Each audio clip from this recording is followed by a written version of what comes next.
If I asked you to name for me a fantasy book that came out in the last year, you would probably have enough examples to count on two hands.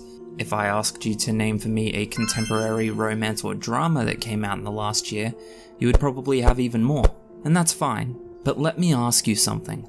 Can you name for me one horror book that came out in the last year that wasn't written by Stephen King? This is probably a harder thing to answer, and that's okay. I'm not trying to sound like a horror elitist or anything.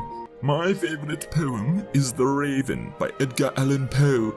You've probably never heard of it. Everyone knows that poem. Shut the fuck up! My point is simply that horror is a criminally underrated genre, and the blame is not with the readers. What's shaking booktube? My name's Cam, and welcome back to another video. One of my favourite genres in the world is horror, and I confidently believe that to quite a lot of people it's actually a pretty misunderstood genre. I think it's misunderstood by some people that could actually really love horror if they gave it the chance, pretty much just due to some general misconceptions or misunderstandings. Today I want to discuss some of the reasons that I think horror isn't as simple as you might think. I also want to try and prove to you just how valuable being uncomfortable or being scared can actually be. I've talked about the things I adore about horror in a video before, but this time I want to cover a few different points. I don't have an issue with thriller books by any stretch. We've had some truly fantastic thrillers that have inspired some of the greatest scary movies in the past, but I find that thrillers are generally as close as we get to discussing horror on booktube.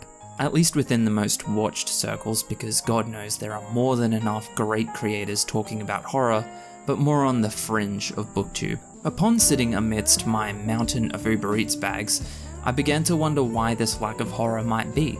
Perhaps some people simply don't enjoy horror. Sure, although Stephen King has always been a staple name here, for good or bad reasons. Of course, I don't have an issue with Stephen King's writing or books. Some are stinkers, sure, but his contributions to the horror genre have more than earned him that blood-soaked crown.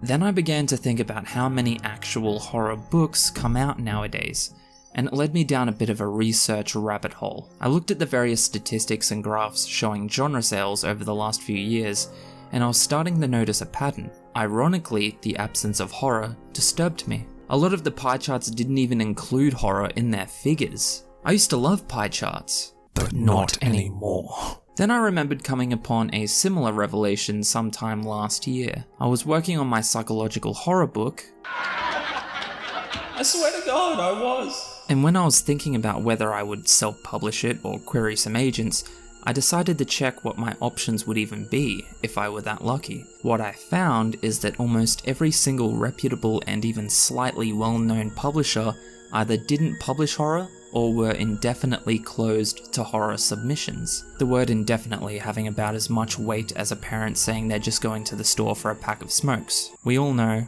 they aren't coming back. There are small press and independent publishers that champion the horror genre and do it pretty well, but most of those deal with unusual niches. My psychological horror didn't include time-traveling dinosaurs, so sadly Severed Press was going to be put on the back burner. Here's the thing, I get it. Publishing is a business and profit is important. If debut horror isn't that profitable, then why should they spend time and money on it? That makes sense. But I like horror, so it's still not fair.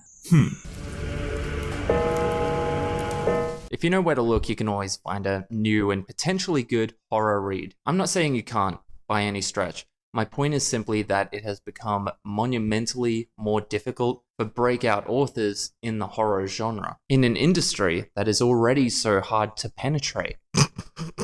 I began to wonder who could possibly be to blame for horror becoming more and more of a niche, and I realized that maybe it's actually a case of just a paradoxical misunderstanding. Perhaps a lot of readers have the wrong idea about horror, which leads to less sales, which leads to less readers. Horror fans are passionate, terrifyingly passionate, but clearly that's not quite enough. I'm not going to break down the subgenres of horror like I did in my Is This Fantasy video. That's content for another day.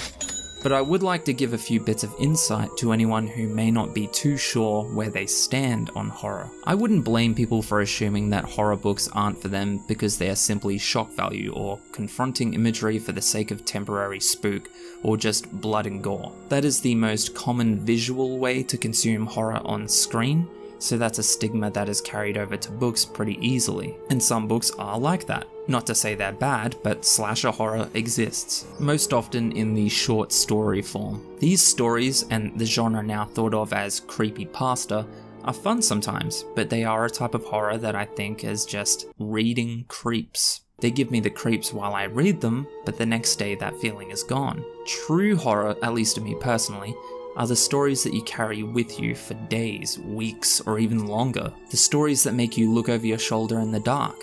Or better yet, the stories that make you question what you yourself are capable of, if just put in the right situation. Some of my favourite horrors span both short and long stories, but have an intrinsic focus not just on what the creature or situation is that's scaring the protagonist, but what that creature or situation makes them do. True horror isn't just non-scary part, nearly scary part, and scary part. True horror makes you think you're in a safe part of the story, but peppers in details that make things seem just a little bit off. When I was a kid, we had a piano that looked exactly like this. I used to play it all the time. The A4 key was messed up. What's going on? Rather than just saying, "Boo! Here's the killer," you'll start to wonder why what you're reading is giving you the heebie-jeebies. True horror is a subtle, delicate art that should not be able to be easily explained. So that's my feelings on what true horror is to me personally. So what's the value? The value of horror is that it does something that a lot of so-described important dramas do. It makes you question yourself. But the reason it's scary is because you're being asked to question parts of yourself that no one does. Parts of yourself that no one talks about or admits to. Horror of this type are terrifying because they are in a lot of ways the most honest way to reflect on yourself and who you really are, rather than pretend or think yourself to be. If you had to choose between a stranger and yourself being tortured, it's easier to say that you would sacrifice yourself, but only you know the truth, and that scares you, doesn't it? The idea that you may not be as good or as brave as you think.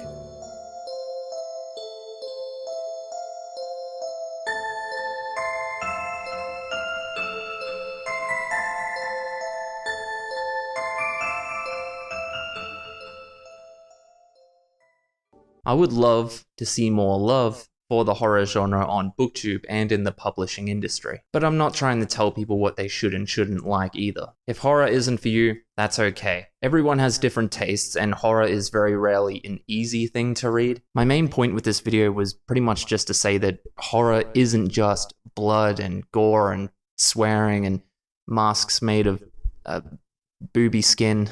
It can be so much more if you give it a chance. Why don't you go ahead and that subscribe button. As always, thanks for watching, guys. I'll see you in the next video.